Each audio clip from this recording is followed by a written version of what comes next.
Hello hi hope you all doing good. So నేను మీ Telugu trader Shyam. So అనుకున్నట్టుగానే ఈరోజు October 2 holiday ముందు రోజు సెబీ అయితే నిన్న ఈవినింగ్ అరౌండ్ 6 to 7 మధ్యలో అయితే మనకి సర్క్యులర్ అయితే రిలీజ్ అయితే చేశారు. సో దీంట్లో ముఖ్యంగా మనం చెప్పుకోదగ్గది ఏంటంటే measures to strength and equity index derivative framework అనేసి వాళ్ళు ఒక మంచిగా హెడ్డింగ్ అయితే పెట్టారు. సో దీంట్లో ముఖ్యంగా 6 న్యూ రూల్స్ అయితే వాళ్ళు మనకి ఇంట్రడ్యూస్ అయితే చేస్తున్నారు. సో అవేంటి అనేది ఒకసారి చూసేద్దాం. సో సర్క్యులర్ అయితే మీరు కంప్లీట్గా డీటెయిల్డ్గా చదవాలి అనుకుంటే కనుక మనకి సెబీ దాంట్లోనే ఉంటుంది. సో ముఖ్యంగా ఫస్ట్ అది వచ్చేసి మినిమం డెరివేటివ్ కాంట్రాక్ట్స్ వాల్యూ వచ్చేసి ఎర్లియర్ మనకి స్టాక్ ఆప్షన్స్లో అయితే కనుక మినిమం ఒక 3 lakhs 4 lakhs మ్యాక్సిమం అట్లా ఉండేది. సో ఇప్పుడు దాన్ని ఆల్మోస్ట్ 15 lakh అయితే చేస్తున్నారు. ఓకే, సో 15 lakhs పెడితేనే తప్ప ఒక కాంట్రాక్ట్ తీసుకోవడానికి అయితే ఛాన్స్ లేదు. సో దీనివల్ల ఏంటంటే కంప్లీట్గా స్మాల్ క్యాపిటల్ ట్రేడర్స్ ఎవరైతే ఉంటారో సో వాళ్ళకి ముఖ్యంగా స్టాక్ ఆప్షన్స్ చేయడం అనేది చాలా చాలా టఫ్ అయిపోతుంది. అండ్ కాంట్రాక్ట్ సైజ్ ఏదైతే ఉందో ఇప్పుడు ఉన్నటువంటి సైజ్ ఏదైతే ఉందో దాన్ని 5 times చేస్తున్నారనమాట.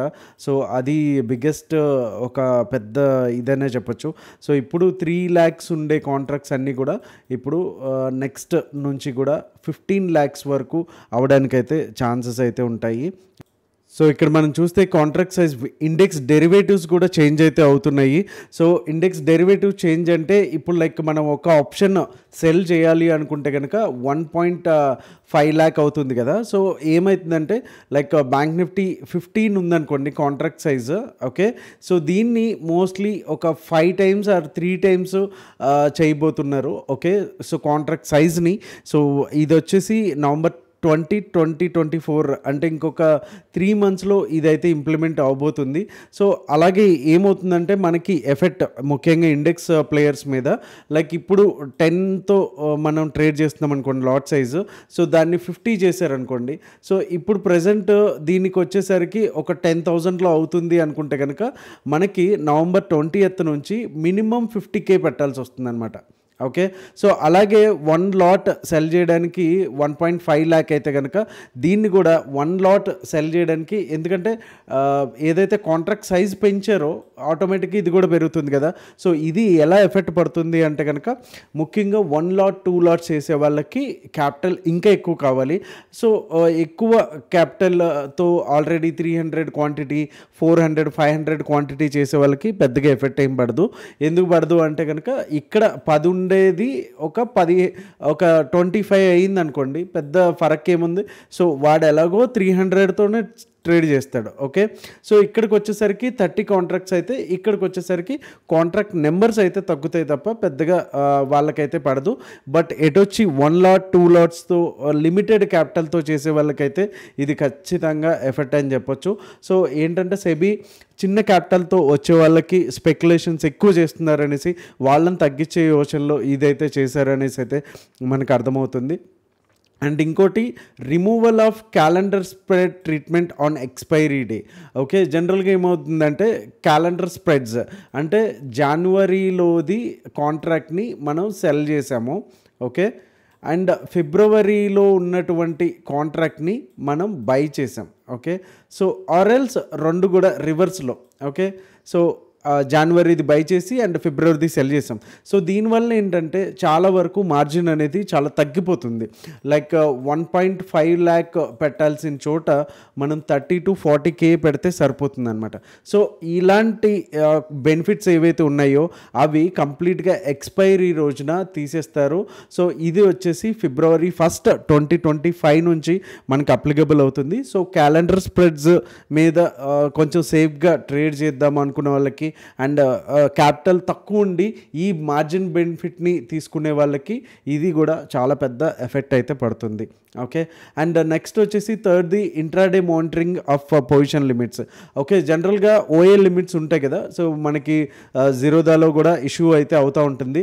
మనకి బాగా ఫార్ ఓటీఎమ్స్ అవి బై చేయడానికి అలౌ చేయరు because of their OL limits. So ఇవి అయితే మనకి జనరల్గా on the end of the day వచ్చేసి మానిటర్ చేసేవాళ్ళు. సో ఇప్పుడేంటంటే ఎవ్రీ ఎక్స్‌పైరీ డే రోజున కాకుండా so most of the times ఇంట్రాడేలో కూడా మానిటర్ చేస్తారు. 4 టైమ్స్ స్నాప్‌షాట్స్ అయితే తీస్తారు. స్నాప్‌షాట్ తీసి వాళ్ళకి పెనాల్టీ అనేది వేస్తారనమాట. సో ఇది మనకి అంటే ట్రేడర్ పర్స్పెక్టివ్‌లో పెద్దగా అయితే ఎఫెక్ట్ చూపించదని చెప్పొచ్చు. అండ్ కాంట్రాక్ట్ సైజు మనం ఆల్రెడీ మాట్లాడుకున్నాం. ఇక్కడ ఇండెక్స్‌కి కూడా so last time stock options వరకు మాత్రమే అన్నారు. ఇప్పుడు ఇండెక్స్ కూడా దీంట్లోంచి కంప్లీట్‌గా మార్చారు.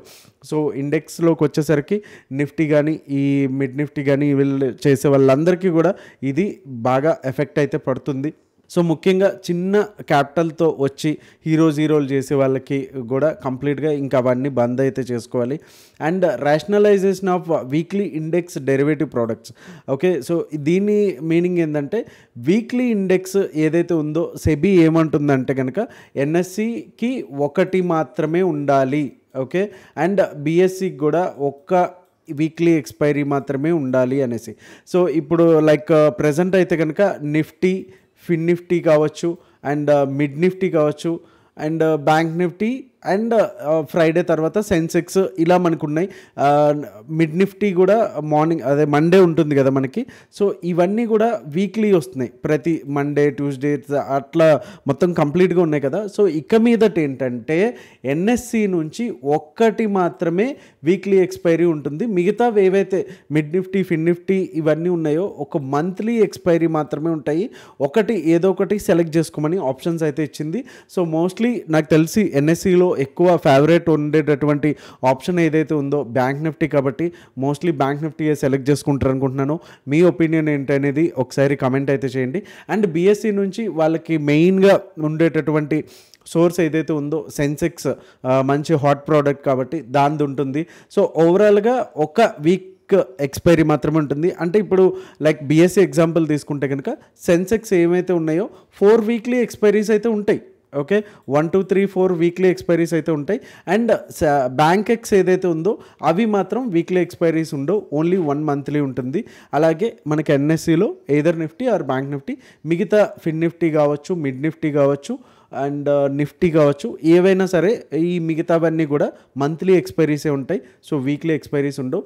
ఇది ఎందుకు తీసుకున్నారు అనేసి ఎక్స్ప్లెనేషన్ ఏంటంటే టోటల్గా ఏదైతే లైక్ హీరోస్ 1 o'clock నుంచి 2 o'clock నుంచి ఇలాంటివన్నీ కూడా చాలామంది వచ్చేసి చిన్న క్యాప్ సో 5,000 10,000తో వచ్చేసి కంప్లీట్గా ఒక గ్యాంబ్లింగ్ కైండ్ ఆఫ్ ట్రేడింగ్ లాగా చేస్తున్నారు అనేసి వాళ్ళని కంట్రోల్ చేయడానికి అనేసి సెబీ అయితే మనకు చెప్తుంది. And increase in tail risk coverage of the options on expiry. Okay, so దీంట్లో ఏంటంటే ఈఎల్ఎం ఎక్స్ట్రీమ్ లాస్ మార్జిన్ అనేసి 2% ఎక్స్ట్రా అయితే మనకి తీసుకుంటున్నారు. సో ఇది కూడా ఒక రకంగా మంచిదనే చెప్పొచ్చు. పెద్దగా లైక్ ఎవరైతే ఒక 50 lakh తో ట్రేడ్ చేస్తున్నారో వాళ్ళకి 2% అంటే అరౌండ్ 1 lakh అడిషనల్గా ఎక్స్ట్రీమ్ లాస్ మార్జిన్ అనేది వాళ్ళు చార్జ్ చేస్తున్నారు. సో ఇది కూడా కొంతవరకు ట్రేడర్స్కి బెనిఫిట్ అనే చెప్పొచ్చు.